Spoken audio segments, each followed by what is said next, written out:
साथियों नमस्कार। मैं आर.के. अमोल। आज मैं आपको कुछ ऐसी प्रथाएं जो बहुत ही कुत्सित और गिरी मानसिकता के अंतर्गत थी और देश हित में तो कतई नहीं थी, उसके बारे में चर्चा करूंगा। आप वर्तमान में भी सुनते होंगे और पहले भी ऐसा हुआ है और ग्रंथों में भी इस चीज का उल्लेख है कि इनकी पैदाइश नॉन बायोलॉजिकल है। इस समय भी आप सुन रहे हैं सत्ता के शीर्ष पर बैठे हुए लोगों से नॉन बायोलॉजिकल है। नॉन बायोलॉजिकल का मतलब क्या हुआ?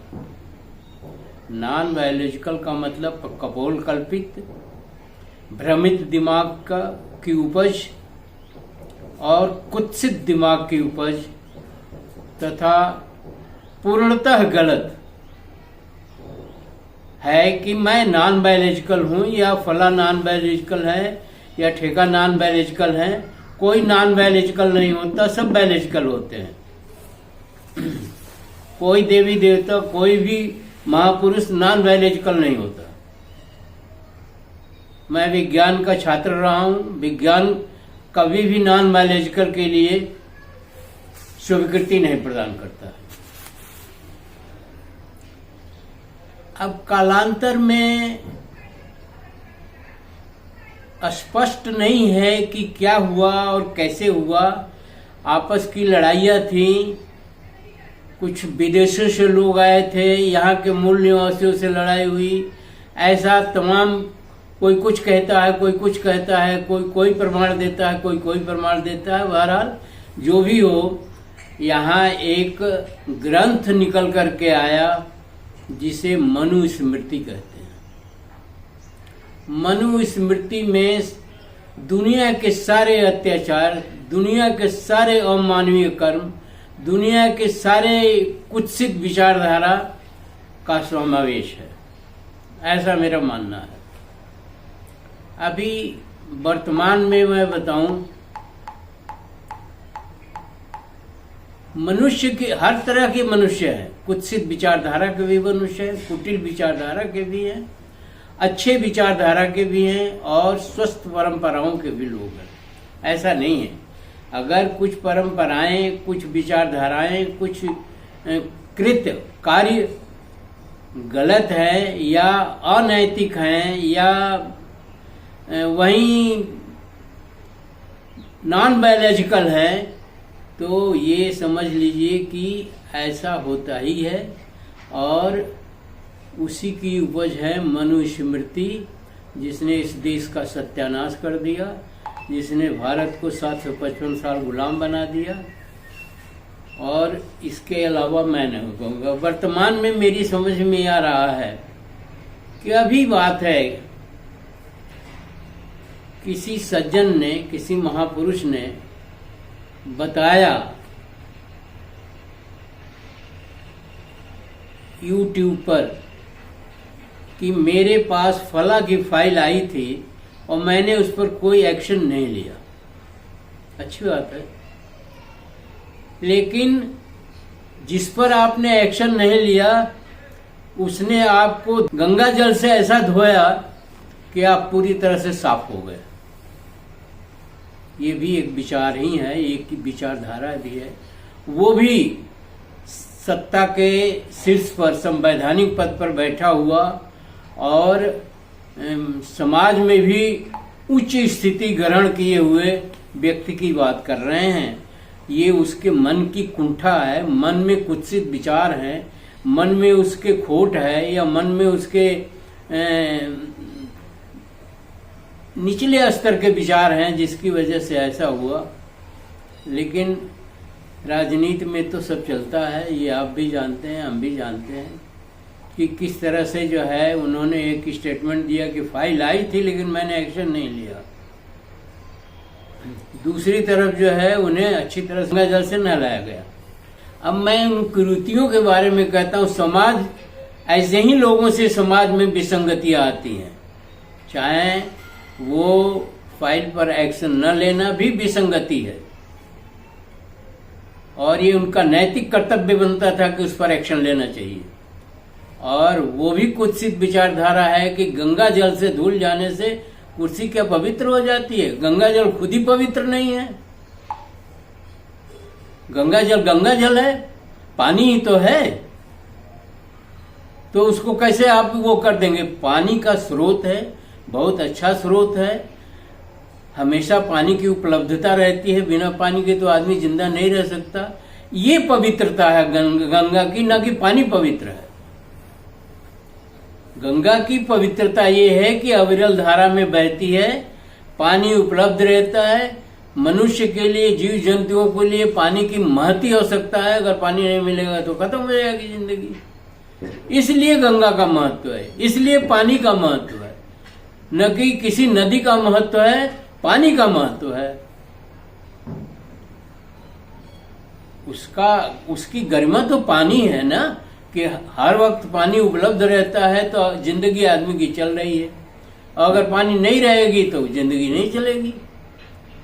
तो बातों को तोड़ मरोड़ के रखने की, बातों को घुमा फिरा के रखने की, और देश का अहित जितना हो सके उतना करने की मंशा कुछ लोगों की रहती है। अब मैं उन पुराने कुत्सित विचारों की उपज जो है, उन प्रथाओं का, उन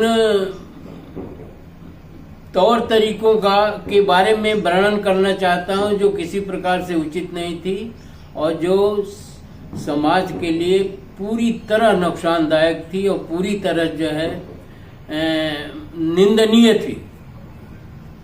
शुद्रीकरण प्रथा। शुद्रीकरण प्रथा में शूद्रों की लड़कियां या औरतें जो बहुए ब्याह के आती थी, उनको 3 दिन रात और दिन किसी ब्राह्मण के घर, जो वहां उपलब्ध रहता हो, उसके घर बिताना पड़ता था, उसकी शारीरिक सेवा करनी पड़ती थी, और 3 दिन और 3 रात के बाद ही वो अपने घर जाती थी। यह कितना घृणित कार्य है। दूसरा, कन्या हत्या। शूद्रों के बच्चियों को, जो बच्चियां पैदा होती थी शूद्रों के यहाँ, उनको, औरतों को प्रताड़ित करके उसके स्तन पर धतूरा का बीज का लेप करके उन्हें दूध पिलाया जाता था, या पानी में उसे डुबोकर मार दिया जाता था। इसे कहते हैं कन्या हत्या। क्या समाज था और क्या सोच थी और क्या शिक्षा थी और क्या मानवता थी? मानवता भी शर्मसार हो रही है, मानवता भी शर्मसार है, और दुनिया में हमें इसी कारण से हम गुलाम हुए। सती प्रथा के बारे में आप सभी जानते हैं। पति के मृत्यु के बाद औरत को सती होने के लिए बाध्य किया जाता था। सती कैसे होते थे? जिस चिता पर पति को जलाया जाता था, जबरदस्ती उसी चिता पर उसको सजा करके बकायदे, सिंदूर लगा करके बकायदे जो है सती प्रथा, उस पर उसको भी जला दिया जाता था, उसी चिता पर जला दिया जाता था। कितना अमानवीय है, कितना गिरी हुई बात है। अब भी मेरी समझ में नहीं आता, अब भी लोगों की समझ में नहीं आता। ये साधु, ये सन्यासी, ये महात्मा, ये विद्वान, ये वो, मतलब हमारी समझ में नहीं आता कि ये इतना घृणित कार्य कैसे किया जाता था। चौथा है बाल विवाह। ये तो मेरे बचपन में मैंने अपने देखा है कि 5-5, 6-6 वर्ष की लड़कियों, 5 साल की लड़की, 4 साल की लड़की की शादी जो है 6-7 साल के लड़के से कर दी जाती थी, और फिर उसका गौना होता था। गौना मीन्स गमन, मतलब विदाई उसकी होती थी। ये प्रथा भी अमानवीय थी। ये प्रथा जिस बच्चे और बच्ची को खेलने के दिन है, पढ़ने के दिन है, या बड़े होने के दिन है, या बुद्धिमान होने, विकसित होने के दिन है, उस समय आपने शादी कर दी। आपकी मूर्खता, आपकी घिनौनी हरकतें निंदनीय हैं। दास प्रथा, दास प्रथा में औरतें, मुख्यतः औरतें, बच्चे बेच दिए जाते थे या उनको दास बना लिया जाता था ताकत के बल पर, विकृत दिमाग के बल पर, और उनको जिंदगी भर जो है न तो ढंग का खाना मिलता था, खाना ही नहीं मिलता था, ढंग का क्या, और न कपड़े मिलते थे, और उनकी इज्जत या मानवता को तार तार किया जाता था। अगला है नर बलि। कोई बहुत बड़ी बिल्डिंग बनती थी, विशिष्ट बिल्डिंग बनती थी, कोई पुल बनता था, तो वहाँ शूद्रों के, औरतों को, पुरुषों को, बच्चों की बलि दी जाती थी ताकि वो पुल मजबूत हो जाएगा या वो बिल्डिंग बहुत दिन तक चलेगी। कितनी विकृत सोच है, कितनी निंदनीय सोच है और कितनी घृणित कार्य है। इसका अंदाजा आज आप नहीं लगा पाओगे, पहले जो जिसने भुगता है वो तो उसको तो मालूम ही है। बहुविवाह, 1867 से पहले एक मर्द की 10-10 औरतें होती थी। इससे नरक और क्या हो सकता है। आज एक औरत जो है वो काफ़ी होती है, जबकि 10-10 औरतों का कितना नारकीय जिंदगी उनकी होगी, ये कल्पना से परे है। समानता का अधिकार नहीं था, ब्राह्मणों को कोई दंड नहीं दिया जाता था, बल्कि ब्राह्मण दूसरों को दंड देते थे। पहली बार 1867 से पहले की बात है। 1875 में पहली बार बंगाल में एक व्यभिचारी ब्राह्मण को, जो एक लड़की का बलात्कार किया था, 6 मई 1975 को फांसी की सजा दी गई। वो पहली बार था। अब इससे आप अंदाजा लगा सकते हैं कि कितनी असमानता थी लोगों में। ब्राह्मण भी आदमी है, शूद्र भी आदमी है। शूद्र कुछ नहीं होता है, ब्राह्मण कुछ नहीं होता है, आदमी आदमी होता है। विज्ञान के हिसाब से भी हर तरह से आदमी ही होता है, चाहे वो उसकी जाति तो इस देश में है, अन्य देशों में जाति थोड़ी ना है। तो इस तरह से एक बलवान या एक बलशाली समाज दूसरे कमजोर समाज का शोषण करता था, बेइज्जत करता था, स्तन करता था या ब्लाउज टैक्स। ये पेशवाज ने चालू किया था दक्षिणी भारत में, महाराष्ट्र में और मद्रास में, कि अगर कोई ब्लाउज पहनेगा, शूद्र की औरत कोई ब्लाउज पहनेगी तो उसे टैक्स देना पड़ेगा। एक औरत ने इस घृणित व्यवस्था से ऊब करके अपने दोनों स्तन काट कर केले के पत्ते में रख करके एक अंग्रेज अफसर के पास भिजवाया, और अंग्रेज अफसर आग बबूला हो गया। उसने तुरंत आदेश कर दिया कि कोई ब्लाउज टैक्स नहीं होगा। कोई कितने घृणित हैं हम, कितने नीच हैं, कितने अधम हैं हम, और हम डंका पीटते हैं कि हम तो ब्राह्मण हैं, हम तो क्षत्रिय हैं, हम तो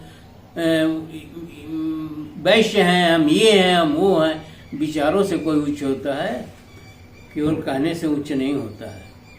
देवदासी प्रथा, आपने खूब सुना होगा कि देवदासी प्रथा क्या होती है। छोटी छोटी बच्चियों को मंदिरों में दान कर दिया जाता था शूद्रों द्वारा। अज्ञानता बस कह लीजिए, दबाव बस कह लीजिए, मजबूरी बस कह लीजिए, और पुजारी द्वारा उसका सील भंग किया जाता था। मुझे याद है, मैंने एक कहानी पढ़ी थी कि वो बच्ची चिल्लाती रह गई और साधु जो थुलथुल शरीर लिए हुए था उसने उसके साथ खुल के बलात्कार किया, खून की धारा बह गई। मतलब कितना हम नीचे, जितना नीचे हम गिर सकते हैं हम गिर चुके हैं। अब उसमें कुछ कहने की आवश्यकता नहीं है। मेरे विचार से तो ऐसे ही है, और आप खुद भी सोचें अगर सही तरीके से, सही दिमाग से, तो गंगा जल से धुलवाने से कोई चीज पवित्र नहीं हो जाती। ये तो आपके दिमाग का फितूर है। उसी तरह से बच्चियों का शोषण करने से, उसका सेक्स उनके साथ करने से घृणित कार्य तो कोई नहीं चाहता। ये मंदिर किस चीज के लिए है? ये मंदिर काहे के लिए है? इन मंदिरों से क्या लेना देना है?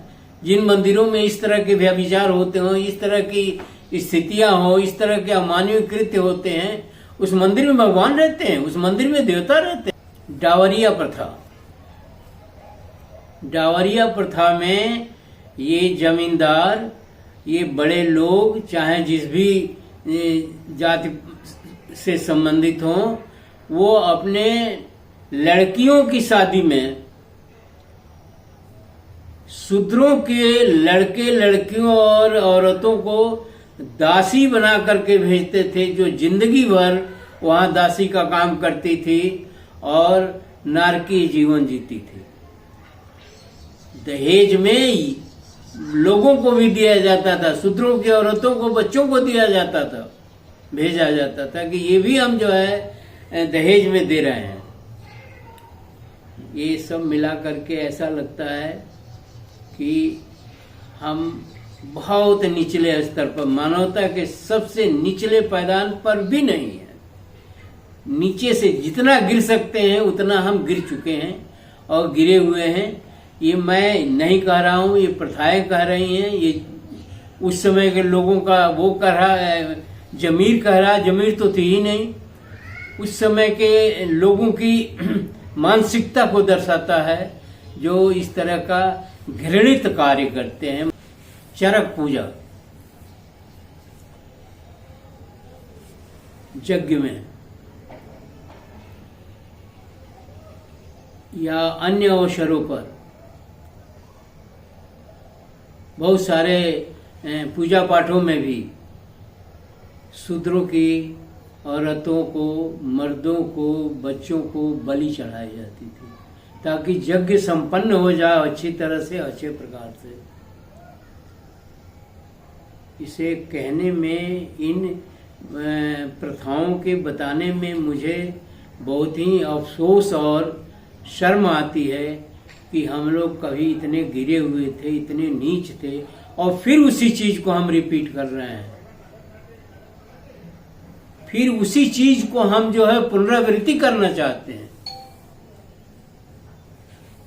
तो ये अपने भारत की दशा है, दुर्दशा है और वस्तु स्थिति है, जिसके बारे में जितनी भी इसकी निंदा की जाए कम है। अंत में मैं आपसे यही कहूँगा, निवेदन करूँगा कि आप वीडियो को पढ़िए, उसके बारे में और तौर तरीकों से जानकारियाँ हासिल करिए और बस स्थिति से हमको भी बताइए कि क्या सही है, क्या गलत है, और वास्तविकता क्या है या अनर्गल क्या है। पूरी चीज़ों के बारे में बताइए, कमेंट बॉक्स में इसकी चर्चा करिए और दीजिए मुझे भी। और आपकी सलाह, परामर्श, बस स्थिति बताने के लिए मैं आभारी रहूँगा। और इसी के साथ वीडियो समाप्त करता हूँ और आशा करता हूँ कि आप इसका अध्ययन जो है बहुत बारीकी से करेंगे और इस देश की परिस्थितियों के संबंध में अपना आकलन भी करेंगे। जय विज्ञान, जय संविधान, जय बाबा साहब।